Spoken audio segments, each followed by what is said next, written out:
Hello, everybody. I'm Coach Fred. I'm a certified health coach with Optavia, and I want to welcome you to the Habits of Health Lifestyle Hutchinson. And today we're going to talk about how to put an end to any of the habits that you don't particularly like.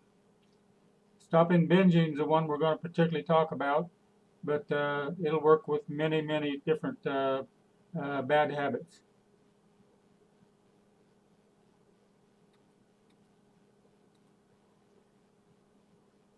Now, the 70% of Americans are making bad decisions as far as health is concerned. They're going towards highly processed foods and fast foods, and that ambulance is pretty close. But our plan is to actually kick that ambulance down a little bit further down the road just by using different habits of health that we talk about at our presentations and on my channel here. The other day on Facebook, I found this and I thought it was kind of interesting. It's 15 things that mindful people do differently. The first thing that jumped out at me was number one, they don't necessarily believe their thoughts and they don't take them at all so seriously. And this reminded me of the techniques that we use in order to quit binging. So I'm going to kind of cover those and see how this fits in. First of all, what is binging? Binging is consuming food faster than normal, or it's what we call chowing down. Consuming food until uncomfortably full. We used to tell them when we would go out and eat to a buffet, bring a wheelchair and take me to my truck. Another one is consuming large amounts of food when not even hungry. Have you ever done that? I have. Still do on occasions. Consuming food alone due to embarrassment on how much one is eating, or throwing away the containers so that nobody knows. Feeling disgusted, depressed, and guilty after a binge. I'm here to tell you, I felt that way before a binge because usually you already know that you're going to do something. Think about it. The emotional symptoms of binge eating is lack of control once you begin to eat. Depression is one that can cause it. Grief is another one. That's why they call carbs comfort food. But it can lead to binging.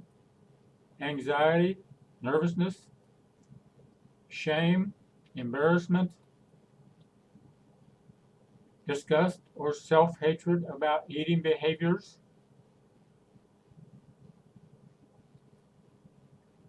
And how severe is it? The number of times that you binge per week determines your severity. Mine at its worst was a mild case, from 1 to 3 times a week. The more episodes per week, the more severe your case is. An extreme is 14 or more binging episodes per week. I cannot even imagine that, but people do have that. When it's severe, it may require medical intervention. Over time, it can cause metabolic syndrome, and this increases your risk for heart disease, stroke, and diabetes. It can also, in extreme cases, cause death. One of them that you can actually could cause death is bulimia, because a person that is bulimic, what they do is they will purge their food that they took in to compensate for overeating, or they might exercise to extreme, or they'll do extreme fasting. And if a person is severely underweight, if they should get sick, then the body doesn't have a chance to recover, and it could result in death. So these things need to be dealt with a medical professional. To understand about binging or any other habit that you have, it's first important to understand about the brain, because you can change any habit as long as you know how the brain works. Now, understanding your brain, there's two parts to the brain.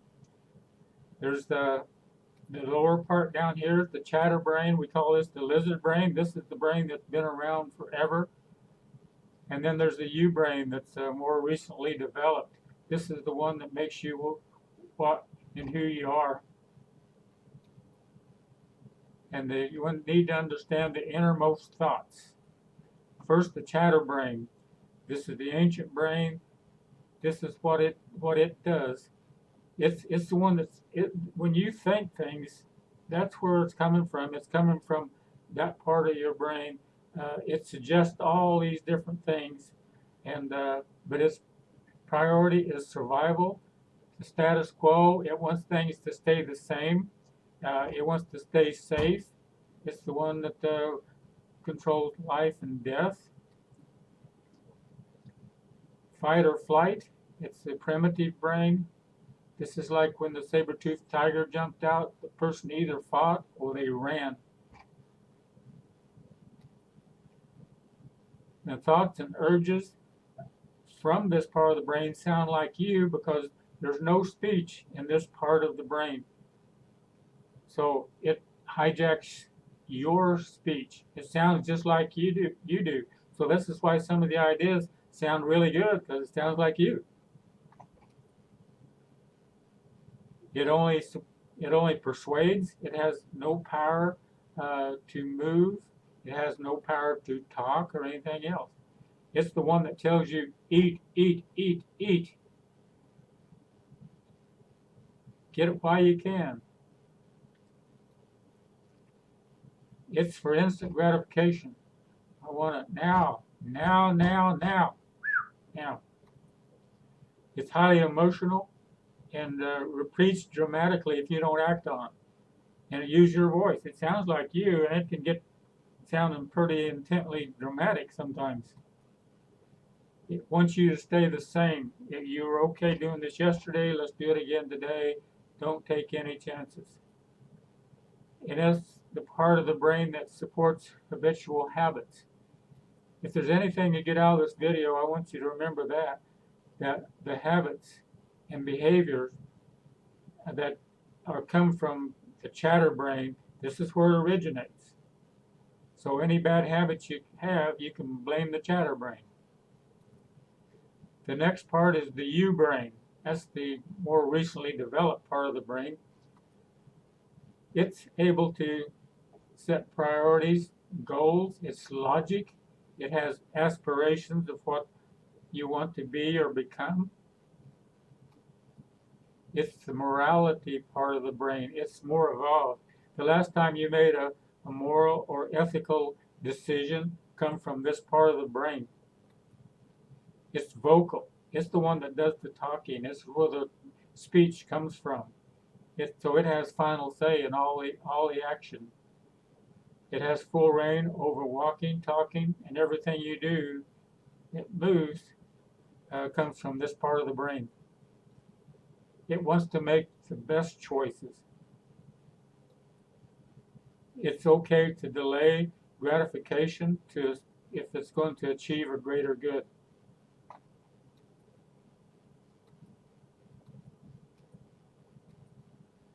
It has the ability to see other perspectives and have empathy.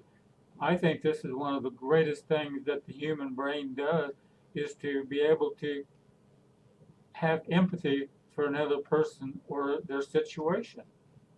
This is what really makes us human.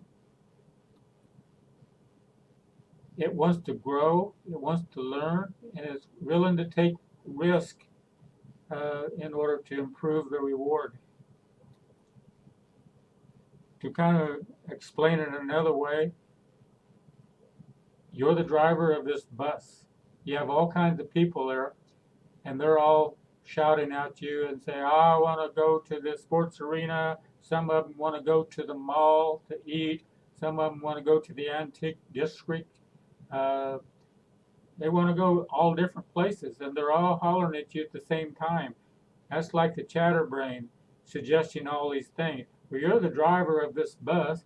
You're the one that can determine where the bus is going to go. You make that decision. You don't have to listen to all that chatter. You make the decision where the bus goes.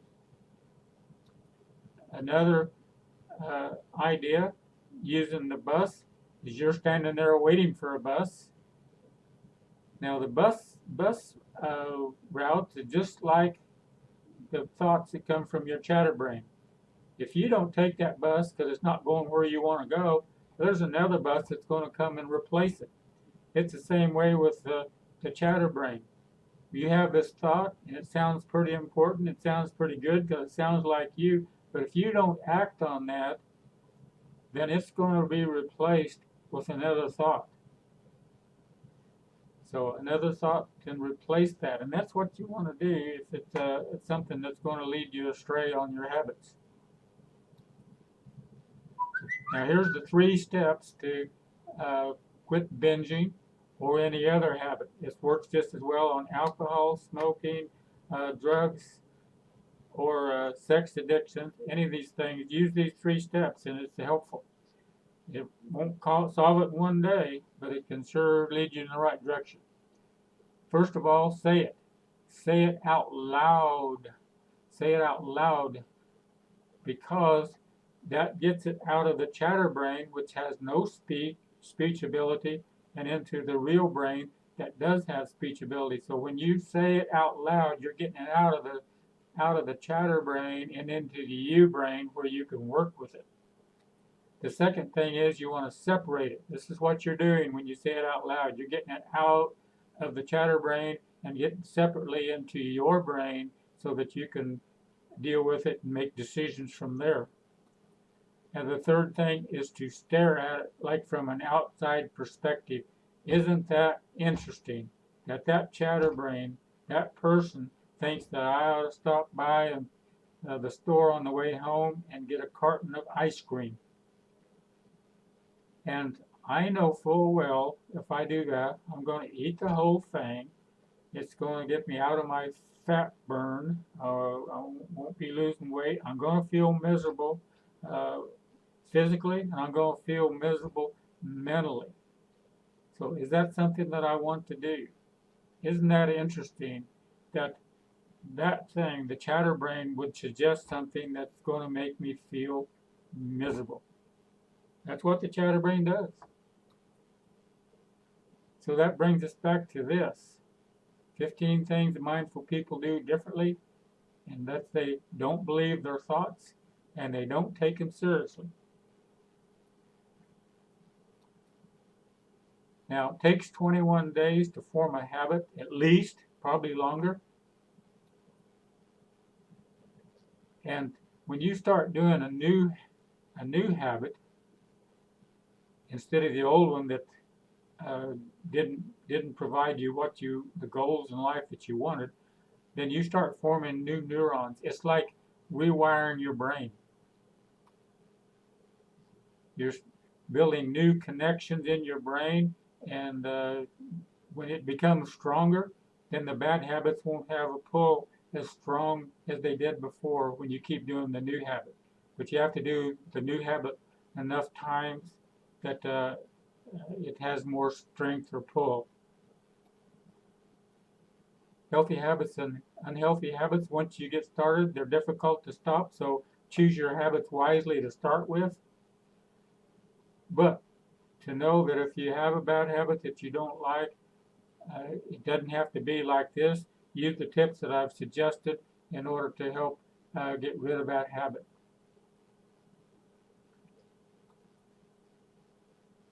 Habits that took years to build do not change in a day. Now, my wife and I laugh because when I'm walking through the grocery store, I'm repeating some of the things my chatterbrain is telling me, and it's pretty funny actually. Like, I ought to buy one of these big pizzas. Maybe I ought to get two. Maybe I ought to get some ice cream. Maybe I ought to get some of this or that. Maybe I ought to go through the deli section. Maybe I should go through the bakery. Well, today I have a victory when I go through the bakery because I don't even look at anything. I no longer listen to my chatterbrain. I'm using these techniques and I'm sure they'll work for you too. So I want to thank you very much for taking a look at this video. I hope it's been helpful for you. I hope that it's something that you like. I hope you'll like it and share it. And I hope you subscribe to my channel so Trini, my wife, is not the only one that's on there. And if anything resonated and you want to know how to create health for yourself, I'll be glad to work with you, because there's nothing more fun than helping somebody get healthy, helping them get rid of some of those meds, get rid of some of those bad habits. So I want to thank you for your time, and we'll see you at the next Habit to Health Lifestyle Hutchinson presentation. Thank you now.